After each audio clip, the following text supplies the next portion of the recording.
On Vinted, everything is new again. So sell with 0 fees and earn. An animatronic called the Puppet to protect fnaf lore in 10 minutes. Ready, go. A guy named William moves from England to a small town called Hurricane with his wife and 3 kids. It's in this small town that he meets a fella named Henry, who has his own kids, and Henry and William become good friends.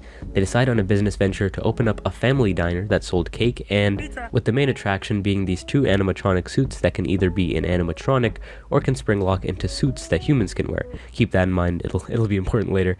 Henry wore the Freddy suit and William wears the Bonnie suit.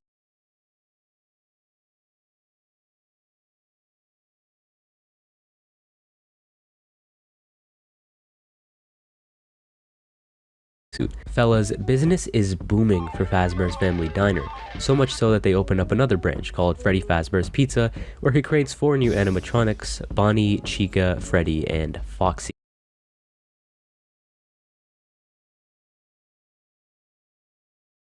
But what we don't know about William Afton is that he's a crazed lunatic, an absolute psychopath. It is for this reason that it's assumed that Henry created an animatronic called the Puppet to protect his daughter Charlie from danger. One day in Freddy Fazbear's Pizza, Henry's daughter Charlie gets locked outside of the pizzeria. However, the puppet can't save Charlie as it's stuck in a box, and as William pulls into the driveway, he ends up murdering Charlie and dragging her into an alley. Once the puppet finally gets out of the box, it goes outside to protect Charlie, only to find her dead. What happens next is that Charlie's spirit inhabits the puppet, so it's now possessed by Charlie's spirit, and Henry lost his only child. Now, while all of this is going on, let's focus on William Afton's family. He has 2 sons and a daughter, but right now let's focus on the boys. The small one is Evan, and the older is Mike. Evan is scared of the animatronics, and Mike sees this as a wonderful opportunity to prank Evan. On Evan's birthday party, Mike, the older brother, decides to put Evan near the mouth of an animatronic version of Freddy to give him a big kiss.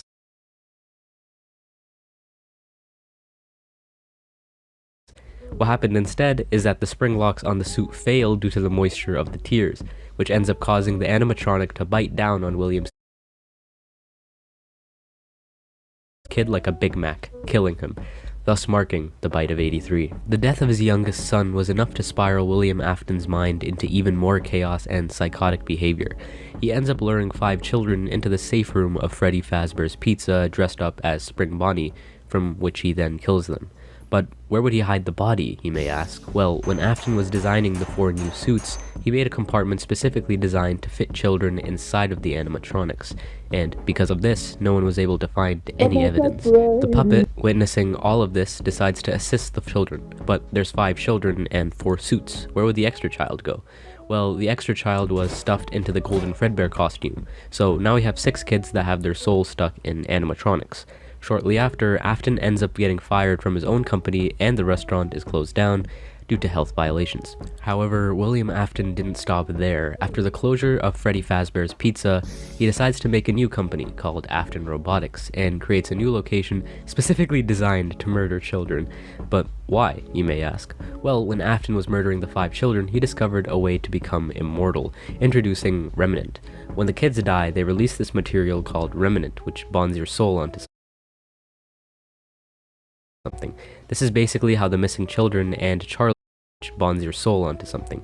This is basically how the missing children and Charlie were able to possess the spirits of animatronics. He uses this information specifically to create Circus Baby, who was able to lure children in with games and then crush them inside of her stomach. So now we know that William's youngest child is dead and his eldest is doing something not really important right now, but maybe later. Anyway, Elizabeth children in with games and then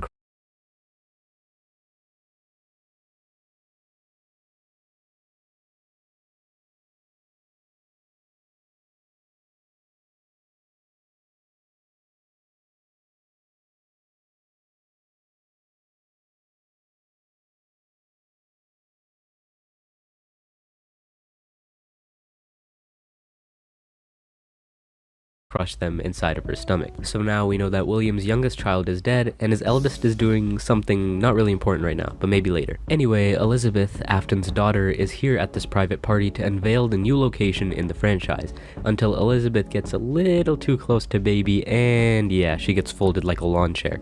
Anyway, because of this incident, the Circus Baby Pizza World was shut down due to a gas leak. But rest assured, he still kept the animatronics open for rental.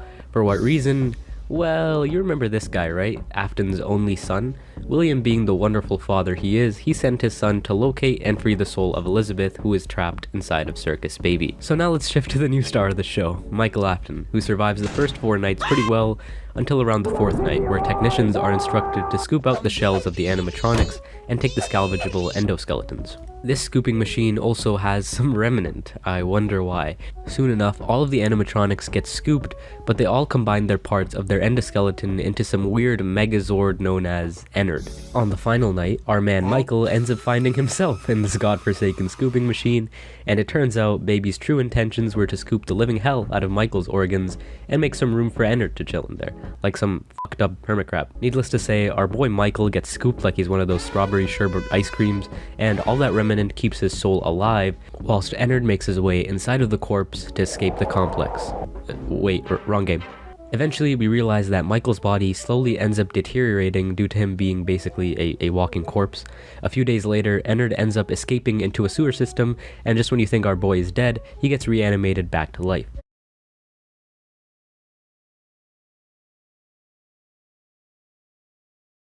Now that Michael has freed Elizabeth, his new goal is to find William Afton. Fast forward a bit, Michael isn't able to find his father, but while all of this is happening, William decides to go to the original abandoned location to dismantle all of the old animatronics. William ends up snapping those fools like Lego bricks, but unbeknownst to William, he just awoken the spirits in a physical form. The spirits all gather up and confront William. However, in this safe room lies the very suit that William Afton used to kill these children.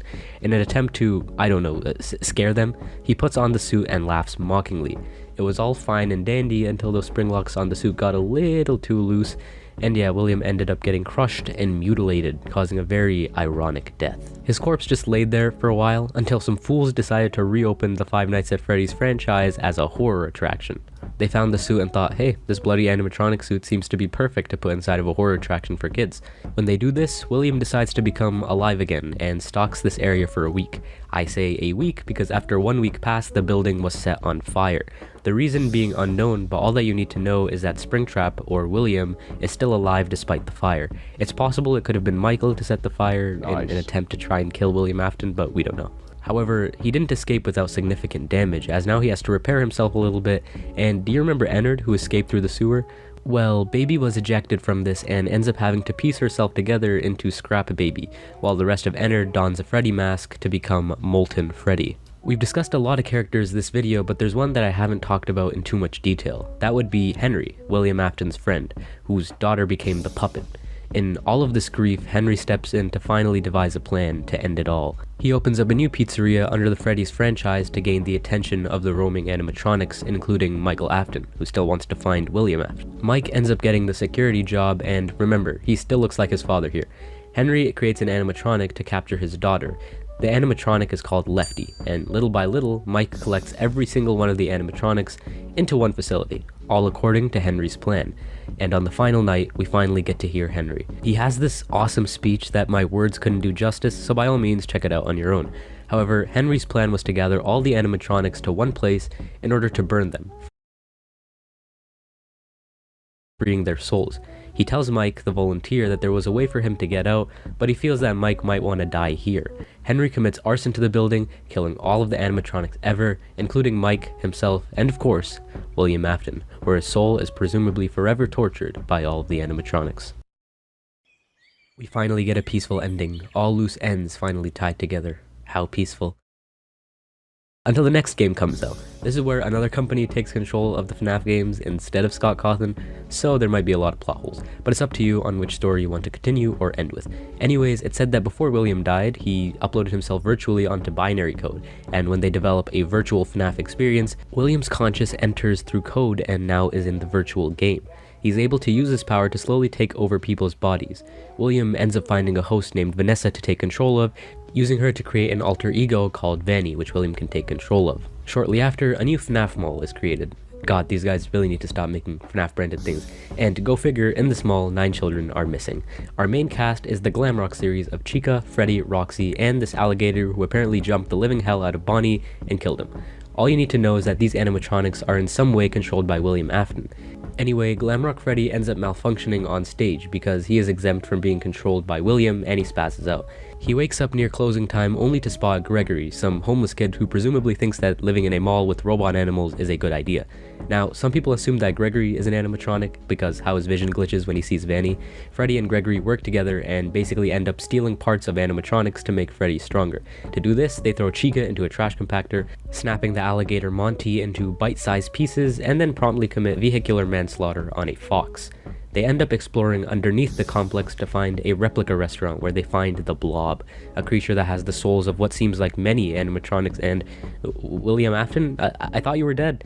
Anyway, William wants to resume his favorite hobby, killing children, so that's the reason why he wants to control all of the animatronics, is just to murder children. But after an epic final fight, Gregory and Glamrock Freddy end up burning the entire complex whole, which probably won't work on William Afton. And right as William Afton is about to catch Gregory and Glamrock Freddy, William Afton is captured by the Blob to, I don't know, some other place now. As you know it, the complex ends up getting shut down, and that's the ending. We get a beautiful ending, similar to the one of Pizzeria Simulator, overlooking a hill with a lot of corpses, and this time, I can say for sure, all loose ends are finally tied together. Until the books and DLC release.